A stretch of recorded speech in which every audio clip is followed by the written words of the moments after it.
Dear students, ఈరోజు మనం second BA విద్యార్థుల కోసం ఫోర్త్ సెమిస్టర్లో అంటే థర్డ్ సెమిస్టర్ ఎగ్జామ్ మీరు రాశారు త్వరలో. ఫోర్త్ సెమిస్టర్లో ఏమేమి టాపిక్స్ ఉంటాయి అంటే సిలబస్ ఏంటి, అదేవిధంగా మొదటి మ్యాడ్యూల్ లేకుంటే మ్యాడ్యూల్ కూడా పరిశీలించాలి. ముఖ్యంగా ఈ సెకండ్ BA విద్యార్థులకి సెకండ్ BAలో మీ థర్డ్ సెమిస్టర్లో చెప్పినట్టుగా మీరు ఈ సంవత్సరం చదువుతున్న సబ్జెక్ట్ పేరు స్థూల అర్థశాస్త్రం కదా. స్థూల అర్థశాస్త్రం అంటే మ్యాక్రో ఎకనామిక్స్. మ్యాక్రో ఎకనామిక్స్లో థర్డ్ సెమిస్టర్లో మీరు కొన్ని ముఖ్యమైన అంశాలు నేర్చుకున్నారు. అంటే ఇంచుమించుగా కినీషియన్ ఎకనామిక్స్ అంతా నేర్చుకున్నారు. అంటే జాతీయ ఆదాయం అంటే ఏమిటి, జాతీయ ఆదాయంలో ఉండే అంశాలు ఏంటి, జాతీయ ఆదాయాన్ని ఎలా మదింపు చేస్తారంటే ఎలా కొలుస్తారు, అదేవిధంగా సాంప్రదాయ ఉద్యోగిత సిద్ధాంతం, కీన్స్ ఆదాయ ఉద్యోగిత సిద్ధాంతం, వినియోగ ప్రవృత్తి, ఉపాంత మూలధన సామర్థ్యం, అలాగే గుణకము, వేగత్వరణము, అలాగే కీన్స్ చెప్పిన ఇంకా ఇతర స్థూల అర్థశాస్త్రవేత్తలు చెప్పినటువంటి సిద్ధాంతాలన్నీ కూడా మనం ఎక్కడ నేర్చుకున్నామంటే థర్డ్ సెమిస్టర్లో నేర్చుకున్నాం. మరి ఈ సెమిస్టర్లో జనరల్గా ప్రతి దేశంలోనూ కూడా ఉండేటటువంటి దేశంలో మైక్రో ఎకనామిక్స్ ఇక్కడ వ్యక్తికి సంబంధించింది కాకుండా దేశంలో ఉండే కొన్ని ప్రధానమైన అంశాలు అంటే ఇది తెలుసుకుంటే మీకు ఓవరాల్గా దేశం అంటే ఇది మాట, దేశం అంటే ఇలా ఉంటుందన్నమాట అనేది ఇక్కడే తెలుస్తుంది ఫోర్త్ సెమిస్టర్లో. అంటే ద్రవ్యానికి సంబంధించి, ప్రభుత్వానికి సంబంధించిన ఆర్థిక అంశాలకు సంబంధించి, అంటే వ్యక్తికి సంబంధించిన ఆర్థిక అంశాలన్నీ మైక్రో ఎకనామిక్స్లో నేర్చుకున్నారు. కానీ దేశానికి సంబంధించి, దేశంలో ఉన్న ప్రభుత్వానికి సంబంధించిన ఆర్థిక అంశాలన్నీ కూడా మనం ఎక్కడ నేర్చుకుంటామంటే ఈ ఫోర్త్ సెమిస్టర్లో నేర్చుకుంటాం. అంటే థర్డ్ సెమిస్టర్ దేశానికి సంబంధించి థియరీ లాంటి సిద్ధాంతాలు, ఇక్కడ ప్రాక్టికల్ అంటే ఏ విధంగా అప్లై అవుతాయి, అప్లై అయినప్పుడు ఎటువంటి సమస్యలు వస్తాయి, ఇలాంటివన్నింటినీ కూడా మన స్థూల అర్థశాస్త్రంలో చర్చిస్తాం. ఏనా? కాబట్టి సెకండ్ BA విద్యార్థులు మీకు ఫోర్త్ సెమిస్టర్ మరి ఎప్పుడు ఉంటుందో తెలియదు ఎగ్జామ్స్, అయినా కూడా ఏం పర్వాలేదు. ఇగో ఇప్పుడు మన ఆన్లైన్ క్లాసులు స్టార్ట్ చేస్తున్నాం. ఈ క్లాసులు మరి ఎన్నాళ్ళు జరుగుతాయి, తర్వాత మీరు ఆఫ్లైన్ క్లాసులకు వచ్చినప్పుడు దీనికి మెటీరియల్ కూడా మీకు ఇస్తాం. ప్రస్తుతానికి ఈ వీడియోలు చూసి మీరు ఈ సైడ్ ఎడిటింగ్లన్నీ ఒక చోట రాసుకుని రివిజన్ చేస్తూ ఉండండి. ఏమో సెకండ్ BA స్టూడెంట్స్. అయితే ఈ క్లాస్లో మనం ఫస్ట్ ఏం చేద్దామంటే ఏమేమి మ్యాట్రిక్స్ ఉన్నాయి అంటే ప్రతి మ్యాట్రిక్స్లో ప్రతి సెమిస్టర్లో ఉన్నట్టుగా ఇందులో కూడా మనకి 5 మ్యాట్రిక్స్ ఉన్నాయి. సెకండ్ BAలో సెమిస్టర్ 4లో మనకి 5 మ్యాట్రిక్స్ ఫ్రేమ్ చేశారు యూనివర్సిటీ వాళ్ళు. అందులో మొట్టమొదటి మ్యాట్రిక్ ఏంటి అంటే వ్యాపార చక్రాలు. అంటే వ్యాపార చక్రాలు ఈ పదాలు కొత్తగానే ఉంటాయి, అందుకే నేను జాగ్రత్తగా సిలబస్ ఎక్కువసేపు చెప్తాను, ప్రతిదీ విడమర్చి చెప్తాను. ఆ తర్వాత మీకు లెసన్స్లోకి వెళ్ళడానికి మీకు ఇది చదువుకోవడానికి ఈజీగా ఉంటాయి. అందుకు మీ క్లాస్ కొంచెం కేర్ఫుల్గా జాగ్రత్తగా పాయింట్ టు పాయింట్ జాగ్రత్తగా వింటే చాలా ఈజీగా అనిపిస్తుంది. ఎందుకంటే ఎన్నో అంశాలన్నీ మీరు ఆలోచనకి మన చుట్టూ జరుగుతున్నాయి కదా అనిపిస్తుంది. అంటే మన చుట్టూ జరిగే అంశాలే ఫోర్త్ సెమిస్టర్లో వస్తాయి. మీరు చూసే ద్రవ్య సంస్థలు ఏవైతే ఉన్నాయో అవన్నీ ఇందులో కనిపిస్తాయి మీకు. ఏదన్నా కాబట్టి ఇక్కడ చూసినట్టయితే ఫస్ట్ మ్యాట్రిక్ ఫోర్త్ సెమిస్టర్లో ఫస్ట్ మ్యాట్రిక్ ఏంటి అంటే వ్యాపార చక్రాలు. వీటిని ఇంగ్లీష్లో ఏమంటాం? బిజినెస్ సైకిల్స్ అంటాం. ఏమంటామండి? బిజినెస్ సైకిల్స్ అంటాం. అంటే వ్యాపార చక్రాలు ఏంటండి? వ్యాపారం జరుగుతాయి, చక్రాలు అంటే కార్లకి వాటికి ఉంటాయి కదా అనుకోవచ్చు. అంటే వ్యాపార చక్రాలు అంటే ఏంటి అంటే అభివృద్ధి అనేది ఒక సైకిల్ అన్నమాట. అభివృద్ధి అనేది ఎలా ఉంటుందండి అంటే మీకు ఫస్ట్ థర్డ్ మ్యాట్రిక్లో చెప్పాను, నేను నా థర్డ్ సెమిస్టర్లో చెప్పాను చక్ర రూప ఆదాయ ప్రవాహం. అంటే ఆదాయం వినియోగ రంగం నుంచి ఉత్పత్తి రంగానికి, ఉత్పత్తి రంగం నుంచి వినియోగ రంగానికి అటు ఇటు చక్ర రూపంలో తిరుగుతూ ఉంటుందని చెప్పాను. అంటే అటువంటిది ఇది కూడా ఇక్కడ వ్యాపార చక్రం అంటే అది వినియోగానికి డబ్బు ఆదాయం ఎలా వెళ్తుందో చెప్పాడు.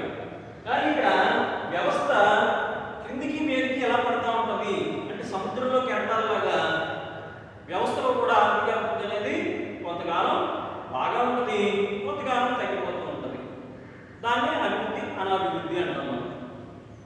కాబట్టి ఎందుకు అలా అలవాటు వస్తాయి, ఎందుకని చక్రంలో తిరుగుతాయని పరిశీలించేటప్పుడు వ్యాపార చక్రాలు. ఈ వ్యాపార చక్రాల్లో ఎన్ని దశలు ఉంటాయంటే 5 దశలు ఉంటాయి. అంటే ముందు ఒక వ్యవస్థ అనేది మొదలైన తర్వాత ఆ వ్యవస్థలో మనకి ఫస్ట్ మొదలైన ఏంటంటే విస్తరణ. అంటే జనాభా పెరుగుతుంది, జనాభా అవసరాలు పెరుగుతాయి, దాంతో భూమిని పండించే వాళ్ళు పెరుగుతారు, భూమి వినియోగం పెరుగుతుంది, వాళ్ళకి కావాల్సిన వస్తువులు తయారు చేయడానికి ఉత్పత్తి సంస్థలు వస్తాయి. అలాగే ఏమవుతుందంటే ఉత్పత్తి సంస్థలు రావడంతో ఉద్యోగ అవకాశాలు పెరుగుతాయి. అలాగే వ్యవస్థ విస్తరణ పెరుగుతుంది. ఫస్ట్ మ్యాటర్ ఇంకా వివరంగా చెప్తాను, ఓన్లీ బేసిక్స్ చెప్తున్నాను. విస్తరణ తర్వాత ఏమవుతుందంటే ఆర్థిక సౌభాగ్యం. అంటే ప్రజలందరికీ డబ్బులు వస్తాయి, అందరూ వాళ్ళకి కావాల్సిన టీవీలు, ఫ్రిడ్జ్లు, ఏసీలు, బళ్ళు, కార్లు అన్నీ కొనుక్కుంటారు. అంటే ఉద్యోగ అవకాశాలు పెరిగాయి కాబట్టి ఇళ్ళు కట్టుకుంటారు. అలాగే ఏమంటే విస్తరించిన తర్వాత ఆర్థిక వ్యవస్థ ఆర్థిక సౌభాగ్యం. సౌభాగ్యం అంటే ప్రోగ్రెసివ్ వ్యవస్థ. ఎలాంటి దేశాలు ఉన్నాయి, లైఫ్ ఏంటో లైఫ్ స్టైల్ ఏంటి అలా ఉంది, గొప్పగా జీవిస్తున్నారు, సంవత్సరం కారు మార్చేస్తారట, 6 నెలలకు టీవీ మార్చేస్తారట. అలాగా అది అక్కడ ఏం జీవితం ఆడ పిల్లలతో కారంట, పెద్దలతో కారంట, భార్యతో కారంట, పని మనుషులతో కారంట అని చెప్పుకుంటాం మనం, సినిమాలో చూస్తుంటాం. నిజమే, దాన్ని ఆర్థిక సౌభాగ్యం అంటాం. అంటే వ్యవస్థ విస్తరణ ప్రారంభమైన తర్వాత అలాంటి ఆర్థిక సౌభాగ్యానికి గురవుతుంది. నెక్స్ట్ కొన్నాళ్ళ పాటు అంటే 10 సంవత్సరాలు, 20 సంవత్సరాలు, 30 సంవత్సరాలు చెప్పలేము. అది ఒక దశ 5 సంవత్సరాలు ఉంటుంది అంటే చెప్పలేము. అది మళ్ళీ ఏమవుతుందంటే వ్యవస్థ తిరోగమనం. అంటే మళ్ళీ వెనక్కి వస్తుంది. ఆర్థిక సౌభాగ్యం అంటే ఒక పీక్స్కి వెళ్ళిన తర్వాత మళ్ళీ కిందకి పడుతుంది. అది ఎన్ని సంవత్సరాల తర్వాత అనేది మనం చెప్పాలి. అంటే ఆ స్థితిని మనం ఏమంటాం, ఆర్థిక మాంద్యం అంటాం. ఈ ఆర్థిక మాంద్యం అనేది చాలా పెద్ద టాపిక్. అది మీకు వేరే వీడియో చేసాం. ఆ వీడియో ప్రత్యేకంగా సెకండ్ ఇయర్ స్టూడెంట్స్ కోసం మళ్ళీ పెడతాం. ఈ వీడియోతో పాటు దీని తర్వాత నెక్స్ట్ డే వీడియో పెడతాను. ఆ వీడియో చూస్తే మీకు ఈ ఆర్థిక సౌభాగ్యం తర్వాత తిరోగమనం ఎలా వస్తుంది, ఆర్థిక మాంద్యం డిఫ్లేషన్ ఎలా ఉంటుందని ఆ వీడియో పూర్తిగా చూడండి. ద్రవ్యోల్బణం, ఆర్థిక మాంద్యం రెండింటికి సంబంధించిన కూలంకషంగా అందులో చర్చ ఉంటుంది. నేను మళ్ళీ భాగం లేకుండా ద్రవ్య మార్కెట్ లేకుండా చెప్తాను. కానీ ఆ వీడియో మీరు చూస్తే నా యూట్యూబ్లో నుంచి మా ఎంఆర్ కాలేజీ యూట్యూబ్లో మారుస్తుందని మీరు చూస్తే ఇంకా క్లియర్గా అది కాంపిటేటివ్ ఎగ్జామ్స్ కోసం అది తయారు చేసింది. అది మీకు కూడా చాలా ఉపయోగపడుతుంది. సెకండ్ ఇయర్ వాళ్ళకి చూడండి. అది కూడా నాకు యూట్యూబ్ ఛానల్లో చూసినా పర్లేదు, లేదంటే 2-3 రోజుల్లో నేను అదే వీడియోని మీ సెకండ్ ఇయర్ కోసం మహారాణి కాలేజీ దాంట్లో పెడతాను. కాబట్టి 3వ దశ ఏంటంటే తిరోగమనం. నెక్స్ట్ ఏంటి అంటే ఆర్థిక సంకుచనం. చెప్పిన తిరోగమనం నుంచి ప్రారంభమయ్యే దశ ఆర్థిక మాంద్యం, సంకుచనం. దాన్ని ఇంగ్లీష్లో డిఫ్లేషన్ అంటాం. ఆర్థిక మాంద్యం. ఆర్థిక మాంద్యం అంటే ఏంటి అంటే ఒకసారిగా అభివృద్ధి చెందిన ఆర్థిక వ్యవస్థ ఒకసారిగా కుదేలైపోతుంది. వస్తువులు కొనేవాళ్ళు ఉండరు, సంస్థలు మూతపడిపోతాయి, ఉద్యోగాలు పోతాయి, వేతనాలు ఉండవు, ప్రజలకు వేతనాలు లేకపోతే వస్తువులు కొనరు, మిగతా సంస్థలు కూడా మూతపడిపోతాయి, ప్రజలకి ఆహార పదార్థాలు కూడా దొరకని స్థితి దాపరిస్తుంది అన్నమాట. ఇప్పుడు ప్రపంచంలో చాలా దేశాల ఆర్థిక మాంద్యాలు ఉన్నాయి. ముఖ్యంగా జింబాబ్వే, దక్షిణాఫ్రికా కంట్రీస్, ఇథియోపియా, అలాగే సోమాలియా, ఇలాంటి చాలా దేశాలు, సౌత్ ఆఫ్రికా కాకుండా దక్షిణ అమెరికాలో చాలా దేశాల్లో ఇప్పుడు డిఫ్లేషన్ ఉంది. దాని మీద రకమైన చర్చ జరుగుతుంది. కాబట్టి వీటన్నిటి గురించి కూలంకషంగా మనం మళ్ళీ వేరే చర్చ ఇంట్రడక్షన్ క్లాస్ కాబట్టి. తిరోగమనం తర్వాత వచ్చే దశ ఏంటంటే ఆర్థిక మాంద్యం. ఆర్థిక మాంద్యం కూడా అందుకోద్దంటే అలాగే వ్యవస్థ అంటే మీరు ఇక్కడే గుర్తుపెట్టుకోవాలి పిల్లలు.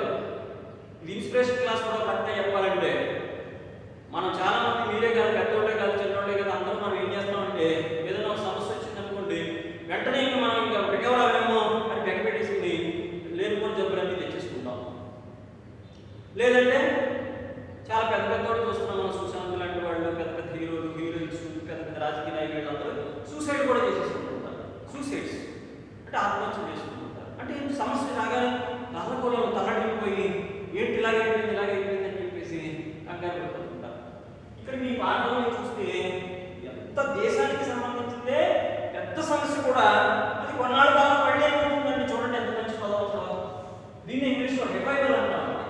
ఇది మనిషికైనా వ్యవస్థకైనా ఒకటే రివైవల్. ఏ సమస్య అయినా కొన్నాళ్ళు బట్టే ఉంటుంది. నువ్వు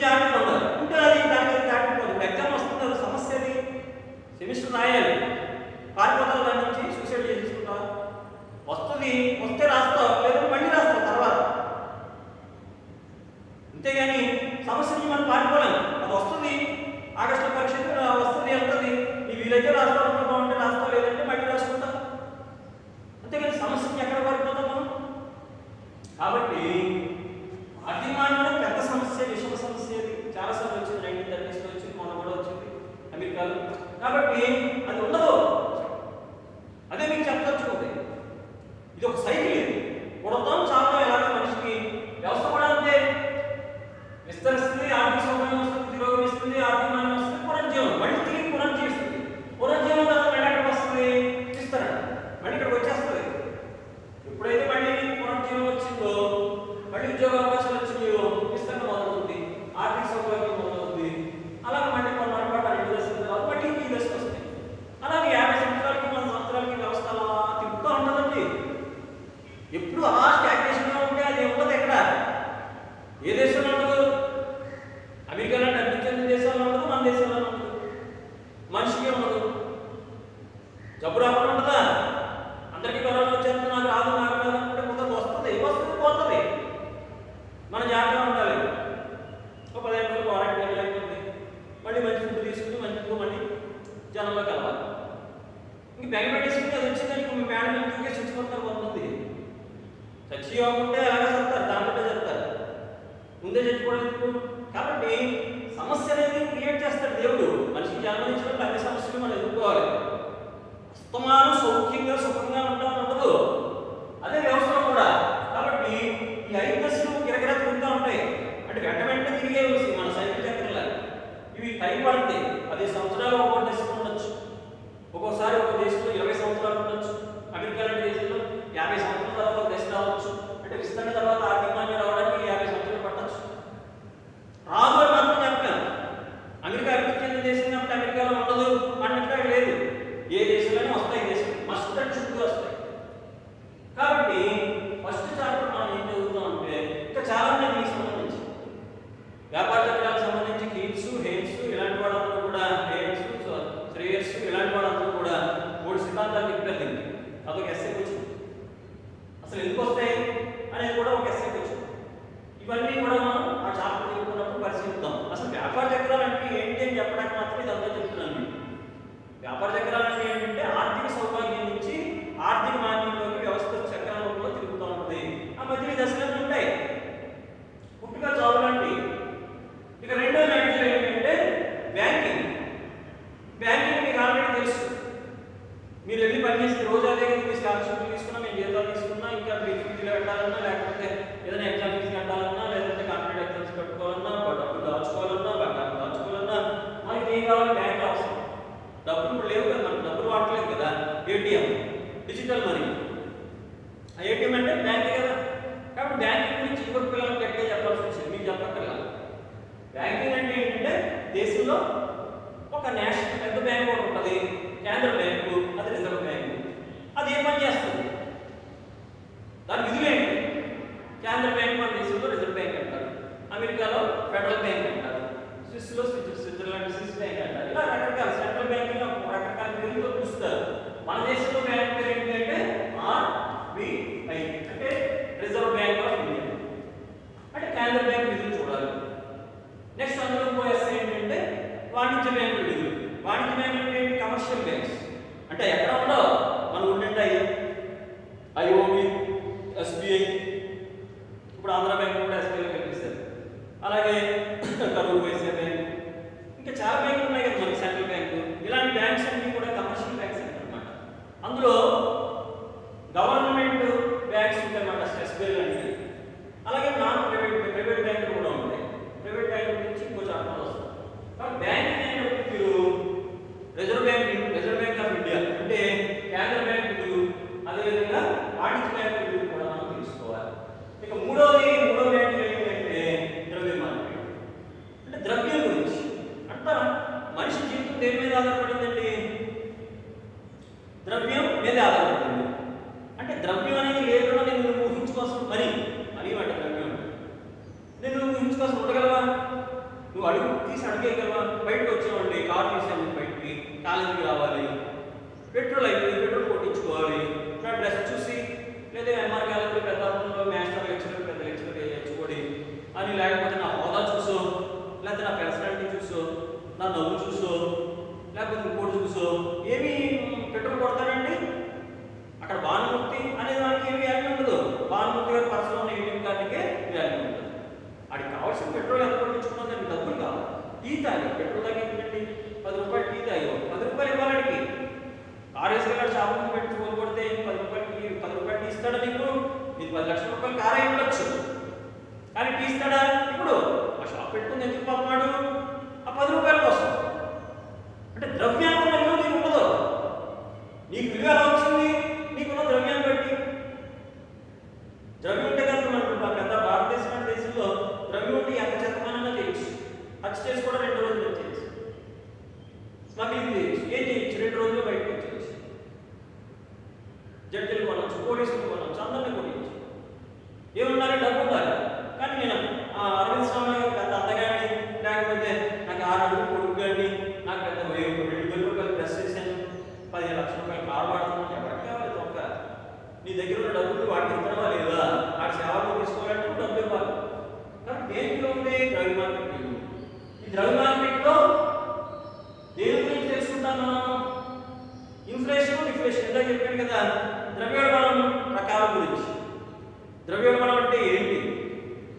ద్రవ్యోల్బణం అంటే ధరలు నిరంతరాయంగా పెరగడం, అంటే ఆర్థిక మాన్యానికి పూర్తిగా వ్యతిరేకమైంది. ద్రవ్యోల్బణంలో ధరలు నిరంతరాయంగా పెరుగుతుంటాయి. ఎందుకు పెరుగుతుంటాయి? ప్రజల దగ్గర డబ్బులు ఎక్కువ ఉన్నాయి, ద్రవ్య చలామణి ఎక్కువగా ఉంది, ఉద్యోగ అవకాశాలు ఉన్నాయి, ప్రజలందరూ వస్తువులు ఎక్కువ కొనేస్తారు, వస్తువులు తక్కువ, కోరికలు ఎక్కువ, ద్రవ్యోల్బణం వస్తుంది. ఆర్థిక మాన్యానికి పూర్తిగా వ్యతిరేకం. ప్రజలకి డబ్బులు లేవు, ఎందుకు లేవు? ఉద్యోగాలు లేవు, ఉద్యోగాలు ఎందుకు లేవు? వస్తువులు కావు, పంటలు లేవు, వస్తువులు ఎందుకు పంటలు లేదు? ప్రజల డబ్బులు లేవు, ఉద్యోగాలు లేవు. దీనికి వ్యతిరేకం లేదు, ఇది పర్లేదు, అభివృద్ధి చెందుతున్నట్టు లెక్క. డిఫ్లేషన్ అంటే ఆర్థిక మాన్యం అనేది అభివృద్ధి పోయింది, నాశనం అయింది, ఉద్యోగాలు లేవు, కొనుగోలు శక్తి లేదు, సంస్థలు మూతపడిపోతున్నాయి, ఉన్న ఉద్యోగాలు ఉండిపోతున్నాయి. అది ఆర్థిక మాన్యం. ఈ రెండింటి నుంచి దేశం ఎలా రక్షించబడుతుంది అనేది నేను చెప్పాను కదా, ఇంకో వీడియో పెడతానని. లింక్ దీంతో పాటు ఆ వీడియో చూడండి క్లియర్గా. ఇక్కడ చెప్తే అది 1 గంట పాఠం, ఇక్కడ మళ్ళీ మీరు డిస్టర్బ్ అవుతారు. అది చూస్తే మొత్తం ఈ 4th సెమిస్టర్ అంతా ఈజీగా మీకు అర్థమవుతుంది. నేనన్నా దీంతో పాటు రేపు పెడతాను. కాబట్టి ఇక్కడ ద్రవ్య మార్కెట్లో ఇలాంటి ఇన్ఫ్లేషన్ గురించి, డిఫ్లేషన్ గురించి తెలుసుకోవడమే కాకుండా నాన్ బ్యాంకింగ్ ఇన్స్టిట్యూషన్స్ గురించి, అంటే ద్రవ్యాన్ని చలామణి చేసేవాళ్ళు ఓన్లీ బ్యాంక్ ఒకటే కాకుండా ఇతరులు కూడా చాలా మంది ఉంటారు. ఆ ద్రవ్యేతర సంస్థలు ఏంటి? ఎన్జిఓస్ అంటారు, నాన్ గవర్నమెంట్ ఆర్గనైజేషన్స్. అలాంటి వాటి అన్నింటినీ ఎందులో తెలుసుకుంటాం? ఈ ద్రవ్య మార్కెట్ చాప్టర్ వస్తుంది, ఇందులో నేర్చుకోవాలి. ఏదైతే తరువు ఏంటి? ఇక నెక్స్ట్ 4వ బ్యాంకులు ఏంటంటే దేని గురించి నేర్చుకుంటామంటే షేర్స్, షేరింగ్. మొన్న ఒక పెట్టాను ఆల్రెడీ, మీకు లెసన్ ఇది. మా ఇంట్లో మామిడి చెట్ల దగ్గర ఒక వీడియో పెట్టాను, టీ-షర్ట్. అది మరి ఎంతమంది చూసారో సెకండ్ ఇయర్ స్టూడెంట్స్ నాకు తెలియదు, కాబట్టి అది కూడా చూడండి. అది తక్కువ మంది చూసారంటే మళ్ళీ వీడియో చేయాల్సి వస్తుంది, ఎందుకంటే అది ఓన్లీ అవుట్డోర్లో చేసినాం, బోర్డు మీద చెప్పలేదు కాబట్టి ఏమన్నా అర్థమైందో లేదో అని చెప్పి. బట్ నేను బోర్డు మీద ఆ పాటతో పాటు కొంత ఎలాబరేట్ చేసి చెప్తున్నాను. రెండోసారి చెప్తున్నట్టు లెక్క ఈ లెసన్. ఎందుకంటే మీకు ఇంట్రొడక్షన్ బాగా గట్టిగా ఉంటే నెక్స్ట్ లెసన్స్ బాగా అర్థమవుతాయి. మా కష్టాన్ని అర్థం చేసుకోండి, ఎందుకు ఇంత కష్టపడుతున్నారని. మీకు ఎక్కువ మంది రావాలని, ఎక్కువ మంది చూడండి. ఏం చేస్తారు? ఇంతమంది వ్యూస్ ఉండలేదు మాకు. మహారాణి కాలేజ్, SRBPSKP మహారాణి కాలేజ్ పెద్ద అభిమానం పట్టండి యూట్యూబ్లో. ఓ ఆండ్రాయిడ్ ఫోన్ పెట్టి నేను చూస్తారు, వాట్సాప్లో పెట్టుకుంటారు, స్టాటస్లో పెట్టుకుంటారు. అడిగానే ఇది మనకి ఇంపార్టెంట్. ఇది చూడండి, ఒక అరగంట ప్రతి లెసన్ చూడాలి. చూస్తే మాకు వ్యూస్ వస్తే వాళ్ళు చూస్తున్నాను సెకండ్ ఇయర్ పిల్లలు తెలుస్తుంది. లేకపోతే గవర్నమెంట్ ఏం చూపించాం మేము? ఎందుకు చెప్పడం? చెమటలు కట్టుకుని చూడాలి అందరూ.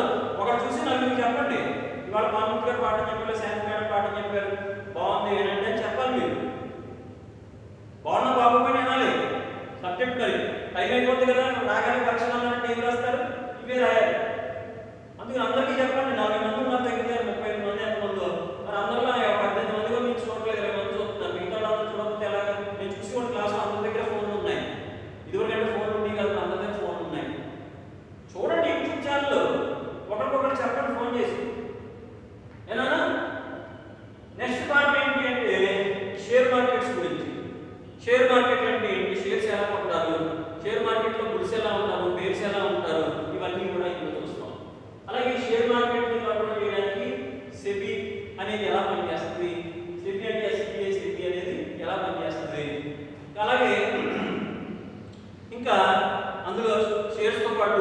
డిబెంచర్స్ అంటే ఏంటి ఏమంటే అలాంటి అన్ని టాపిక్స్ కూడా మనం డిబెంచర్స్ ఎలా కొంటారు ఎలా ఉంటారు ఇవన్నీ కూడా ఫోర్త్ చాప్టర్ చిన్న చాప్టరే ఇందులో చెప్పుకోవచ్చు. షేర్స్ గురించి డిబెంచర్స్ గురించి సేవింగ్ గురించి ముఖ్యంగా సెబీ అసెంబ్లీ కోసం.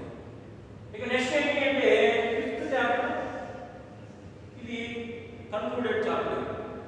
ఇందులో స్థూల ఆర్థిక విధానాలు ఉంటాయి.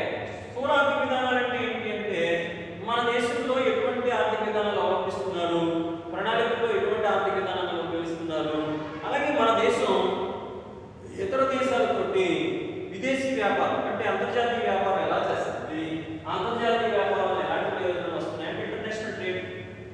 ఇదివరకు చాలా పెద్ద చాప్టర్ ఉండేది. అందులో ఎక్సర్మోహిల్ థీరీస్ అలాగే జేబీసీ థీరీ ఇవన్నీ ఉంటాయి, థీరీలు ఉంటాయి. ఇప్పుడు థీరీలు అయితే తీసేసాడు. కేవలం అంతర్జాతీయ వ్యాపారం వల్ల మనకి ఎటువంటి ప్రయోజనాలు వస్తున్నాయి, బదిలీ సంపాదన అంటే ఏంటి, విదేశీ మారక ద్రవ్యం అంటే ఏంటి, ఇలాంటి విషయాలన్నీ కూడా స్థూల ఆర్థిక విధానం చాప్టర్లో మనం నేర్చుకుంటాం. ఈ విధంగా మనం సెకండ్ ఇయర్లో ఫోర్త్ మాడ్యూల్లో ఫోర్త్ సెమిస్టర్లో ఈ 5 మాడ్యూల్ గురించి కూలంకషంగా ఆన్లైన్ క్లాస్ ఎన్నాళ్ళు జరిగితే ఆన్లైన్ క్లాసుల్లో అంటే 2 మాడ్యూల్ వరకు వచ్చేమో ఆ తర్వాత మీరు వచ్చాక ఆఫ్లైన్లో క్లియర్ క్లాస్లో పాఠాలు చెప్పుకున్నాం. మెటీరియల్ కూడా చక్కటి మెటీరియల్ చిన్నది ఉంది అది మీరు తీసుకుంది అని జిరాక్స్. కాబట్టి ఈ క్లాస్లో మీరు నేర్చుకుంటే ఏంటి అంటే వ్యాపార చక్రానికి ఏంటి, అందులో ఎన్ని ఉంటాయి, ఖచ్చితంగా ఆర్థిక సౌకర్యం విరోధం, ఆర్థిక మాన్యం అనే దశలు ఉంటాయి. అలాగే బ్యాంకింగ్ అంటే రిజర్వ్ బ్యాంక్ ఆఫ్ ఇండియా అంటే కేంద్ర బ్యాంక్ నిధులు, వాణిజ్య బ్యాంక్ నిధులు, అదేవిధంగా ద్రవ్య మార్కెట్ అంటే ఇన్ఫ్లేషన్ అంటే ఏంటి, ఇన్ఫ్లేషన్ అంటే ఏంటి, ఏ విధంగా ద్రవ్యాన్ని మనం చాలా మంది చేస్తాం ఆ విధంగా చూస్తాం. నెక్స్ట్ షేర్ మార్కెట్స్ అంటే ఏంటి, డిబెంచర్స్ అంటే ఏంటి, వాటిని కంట్రోల్ చేసే సెబీ అంటే ఏంటి అనేది ఫోర్త్ మాడ్యూల్ చాప్టర్లో చూస్తాం. నెక్స్ట్ స్థూల ఆర్థిక విధానం అంటే భారతదేశంలో ఎటువంటి ఆర్థిక విధానాన్ని అనుసరిస్తున్నారు అంటే ఏ ఆర్థిక విధానాన్ని అనుసరిస్తున్నారు, ఇంటర్మీడియట్ 10th నుంచి 10th క్లాస్లో కూడా ఒక పాఠం మిశ్రమ ఆర్థిక వస్తుంది. కాబట్టి అక్కడ విదేశీ వ్యాపారం ఎలా జరుగుతుంది ఇలాంటి అంశాలన్నీ కూడా మనం ఫిఫ్త్ మాడ్యూల్లో నేర్చుకుంటాం. ఏనా? కాబట్టి ఈ క్లాస్లో వీటి వరకు గుర్తుపెట్టుకోండి. నెక్స్ట్ క్లాస్లో మీకు మళ్ళీ ఎక్కడికి వస్తానంటే వ్యాపార చక్రాల దశలకు సంబంధించి మీకు ఒక డయాగ్రామ్ ఉంది. ఆ డయాగ్రామ్ వేసి అందులో కీన్స్ ఎటువంటి సిద్ధాంతాలు చెప్పారు, లేదా జేబీసీ ఎటువంటి సిద్ధాంతం చెప్పాడు, దేని గురించి వ్యాపార చక్రాల గురించి ఆ సిద్ధాంతాలన్నీ చూద్దాం. అసలు వ్యాపార చక్రాలు ఎందుకు వస్తాయి, ఎందుకు వెళ్తాయి, కారణాలు కూడా చెప్పాలి. ఇవన్నీ నెక్స్ట్ క్లాస్లో ఫస్ట్ చాప్టర్లో మొదలు పెడదాం. ఓకేనా? అంతవరకు సెలవు. ఇంట్లో ఉండండి, కరోనా జాగ్రత్త, చదువుకోండి, నలుగురికి చెప్పండి, ఎక్కువ మంది వ్యూస్ వచ్చేలాగా ప్రయత్నం చేయండి. Thank you very much.